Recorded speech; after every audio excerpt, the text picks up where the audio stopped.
നിങ്ങൾക്ക് അങ്ങനെ ഒരു ആവശ്യമുണ്ടോ? ഉണ്ടോ? നിങ്ങൾക്ക് അങ്ങനെ ഒരു ആവശ്യമുണ്ടോ? നിങ്ങൾക്ക് അങ്ങനെ ഒരു ആവശ്യമുണ്ടോ? അങ്ങനെയാണെങ്കിൽ എനിക്കുണ്ട്. ഉണ്ണി മുകുന്ദൻ മാനേജർ വിപിനെ കയ്യേറ്റം ചെയ്ത വിവാദം വലിയ ചർച്ചയായിരിക്കുകയാണ്.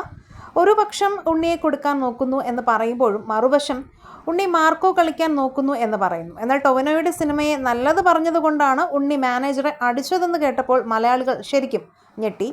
കാരണം ഇരുവരും നല്ല ഉറ്റ സുഹൃത്തുക്കളാണെന്നും സോഷ്യൽ മീഡിയയിൽ കണ്ടാൽ അറിയാം.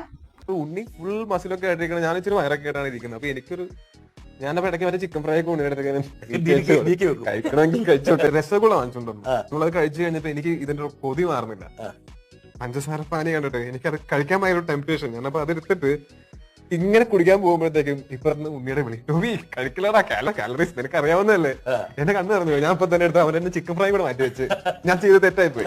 എന്നാൽ ഉണ്ണിയെ കൊടുക്കാൻ ടൊവിനോയെ മുന്നിൽ നിർത്തി മാനേജർ കളിക്കുന്നതാണെന്നും ഒരു വിഭാഗം പറയുമ്പോഴും ആ വീഡിയോയ്ക്ക് താഴെ ഉണ്ണി മുകുന്ദൻ ടൊവിനോ തമ്മിൽ ഇൻഡസ്ട്രിയിൽ മത്സരമുണ്ടെന്നും അതിപ്പോൾ പരസ്യമായി എന്നും കമന്റുകൾ വന്നിരുന്നു. എന്നാൽ ടൊവിനോയുടെ ഈ വീഡിയോ കണ്ടാൽ ഇരുവരും തമ്മിലുള്ള ബന്ധം എന്താണെന്ന് മലയാളികൾക്ക് മനസ്സിലാകും.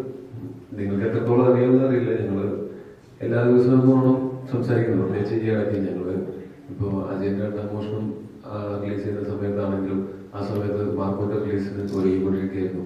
അപ്പൊ ഞങ്ങൾ അങ്ങോട്ടും ഇങ്ങോട്ടും വിളിച്ച് ഡിസ്കസ് ചെയ്തുകൊണ്ടിരുന്നത് നമ്മുടെ സിനിമകൾ എങ്ങനെ കേരളത്തിന് പുറത്തേക്ക് എത്തിക്കാം എന്നുള്ള കാര്യങ്ങൾ. ഈ വിഷയത്തിൽ നിങ്ങളുടെ അഭിപ്രായങ്ങൾ പഠിക്കാതെ കമന്റ് ചെയ്യുക. വീഡിയോ ലൈക്ക് ഷെയർ ചെയ്യാനും ചാനൽ സബ്സ്ക്രൈബ് ചെയ്ത് സപ്പോർട്ട് ചെയ്യാനും മറക്കല്ലേ ഫ്രണ്ട്സ്.